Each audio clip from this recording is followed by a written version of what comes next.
Getxoko udalaren eta Emausen arteko kolaborazioa azpimarratu nahi dut gaur, mugikortasunaren sektorean eta gizarteratzearen alorrean liderra dena.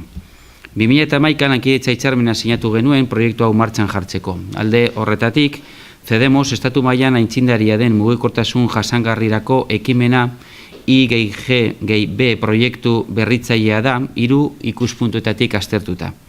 Jardueraren ikuspuntutik, mugikortasun jasangarriaz hitz egiten ari gara, gizarte jasangarritasunaren ikuspuntutik, baztertze egoeran edo arriskuan dauden udalerriko pertsonentzat enplegua sustatzea helburu daukala, eta eraikinaren eraikuntzaren ikuspuntutik ere, jasangarritasun irizpideen arabera egin baitzen.